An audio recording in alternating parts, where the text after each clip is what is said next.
Good afternoon and welcome to a special presentation that will be delivered by Jennifer. As you know, Jennifer is an expert on financial matters and will be explaining the current macroeconomic position. I would also like to welcome back Andreas. As you know, he has been in Greece over the last 5 months, supporting his family through a very difficult time. Thank you, Tony. I am very happy to be back with the senior management team. It's great to have you back, Andreas. Okay, let's start the proceedings. The last time Jennifer gave us a presentation was last December, and I have to say matters have been moving very quickly in the global economy since that presentation. I would like to thank Tony for inviting me back to talk to you. As you know, the economy is performing badly, and anyone that thinks matters are going to get better in the near future will be disappointed. I have just come back from Greece and I can tell you that it is very bad. My family are now living in poverty and I have come back to the UK to help support them. Unless you have been in Greece recently, you cannot imagine the despair.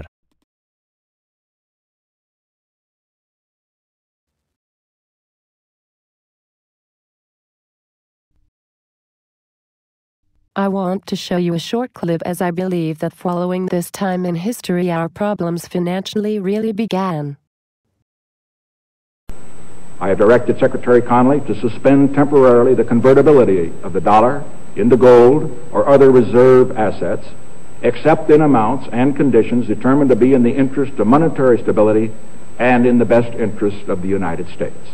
Does anyone know who the person was in the clip? It is Richard Nixon. He was the President of the United States. That is correct. Following that speech in 1971, the dollar was never returned to the gold standard, although Richard Nixon said that he would only suspend temporarily the convertibility of the dollar into gold. It was never temporary. Okay, we have just entered a double-dip recession. Who do you think is to blame? I blame the Conservative Party. They are just cutting expenditure. I blame the Labour Party. They spent too much money. We are just going through a normal business cycle, therefore I don't blame anyone. I put the blame squarely on the banking elite. They control the money supply. The Federal Reserve Bank in the US will be celebrating its 100th year next year. The Federal Reserve Bank is privately owned and loans money into existence with interest. It is a debt-based monetary system. George has hit the nail on the head. The political parties are just a sideshow. The politicians are puppets to the ruling banking elite. Jennifer has made a very good point.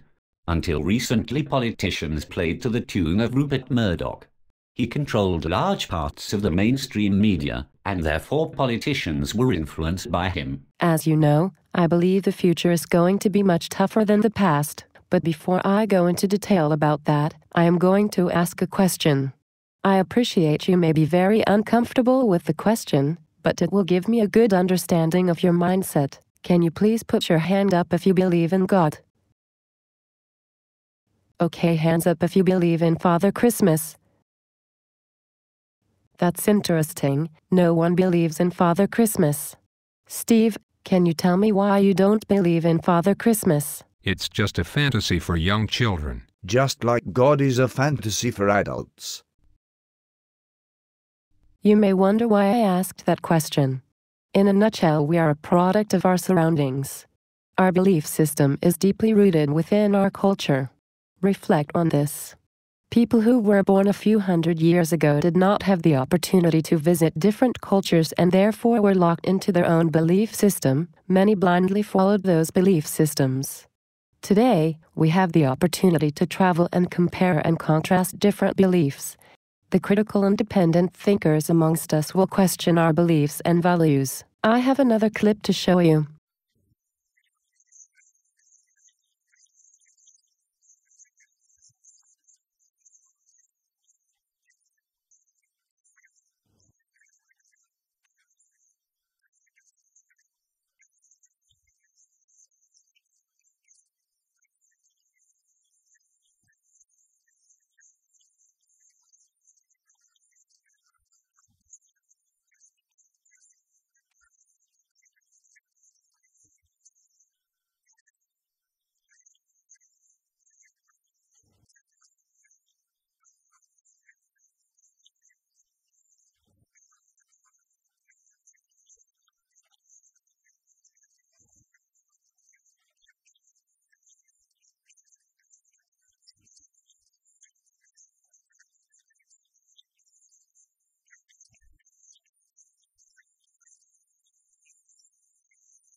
Does anyone have any questions? It seems like a cynical outlook on life. I guess ignorance is bliss. Unfortunately, we cannot afford to remain ignorant, as the financial collapse will affect everyone. I have lived through so many boom and busts. Why should this recession be any different? Steve, have you not been listening? This is no ordinary recession. My understanding is that the debt-based monetary system is coming to an end. That's correct, Andreas.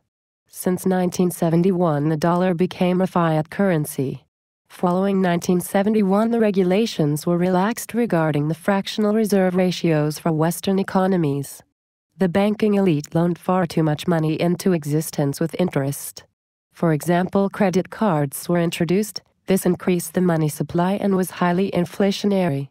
Credit cards also attracted high interest rates. Subprime lending also increased the money supply. It was highly irresponsible, as it was a known fact that many people could not pay their mortgages. Finally, derivatives were introduced, and this also increased the money supply. The net result was that too much debt was loaned into existence with interest. The politicians are honorable people. They will sort out the problem. Steve, you seem to live your life in a bubble. You are too trusting. You need to go to Greece with me. In a few years the UK will be in the same position. Andreas, you cannot compare Greece with the UK. We still have our A rating. It has been a thought-provoking session. I have a video linked to Harsh Realist UK. He is an independent critical thinker who tells it as it is. Harsh Realist UK, are you there? Thank you, Jennifer, and thank you, Tony, for inviting me to give a talk to the senior management team.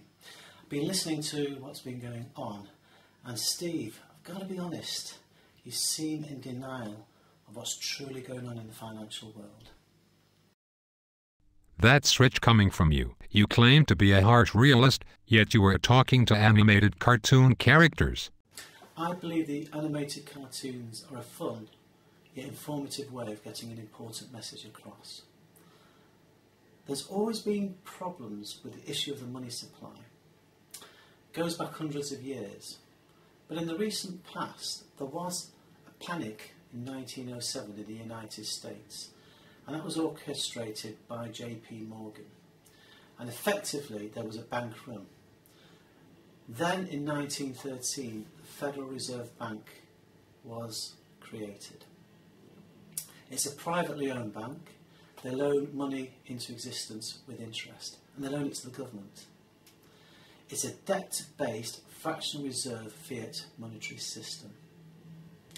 Now, all was reasonably okay when it was backed by gold. At least there was a sensible fractional reserve ratio of 1 to 9. Yes, you did get your boom and busts, but they were more manageable. However, in 1971, Richard Nixon went on TV and broke the Bretton Woods Agreement, effectively ending the convertibility of the dollar into gold. After that, then, the dollar became a fiat currency. Okay, any questions so far?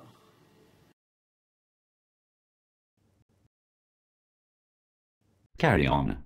Okay, we've established then, up until 1971, there was a sensible fractional reserve ratio. In other words, 1 unit of gold in reserve supporting 9 units of currency loaned out.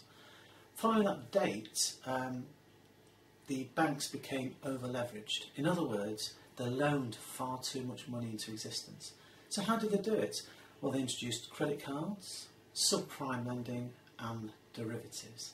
Now, the net result of all that was far too much debt was put into the system. Far too much debt. And it will never ever be repaid back. There's far too much of the principal sum and the interest to pay back. So it was never ever a sustainable model. Any questions on that? Yes, you have explained the problem. What is your solution? I'm going to be honest. We're going to enter the greatest depression ever. Never in the history of mankind has there been so much debt in the system. Okay, Steve, you asked me, what is my solution? Well, first of all, we've got to accept the pain. We've got to be realistic about things. We just are not going to have the same standard of living compared to what we used to. And anybody that thinks that is suffering from normalcy bias. We have to get used to a new reality. So what do I suggest? Well, rather than continue with quantitative easing, because that's only just deferring the problem, we have to face the problem now before the debt gets much worse. Yes, it will mean austerity. I can't get away from that. It's the realistic approach to things. But we have to change the monetary system. It can no longer be debt-based. So we have to have that changed. And the governments need to get control of the money supply. Now, anybody that's seen the Occupy Wall Street movement will understand that they are trying to get away from this corrupt fiat-based banking system. They want it changed. They realise that the banking elites are just creaming off the profits. So something has to give. And unfortunately, we'll have to change it, and we may have to go back to the gold standard. What I can guarantee is we're never ever in the near future going to see the standard of living that we've been used to. We've just got to get real about that. Now, I don't mind a lower standard of living, providing everybody else is in the same boat. What I don't want to see is the rich getting richer at the expense of the average person. That is just not acceptable. Thank you, Harsh Realist UK. That was very interesting. I would also like to thank Jennifer for the presentation.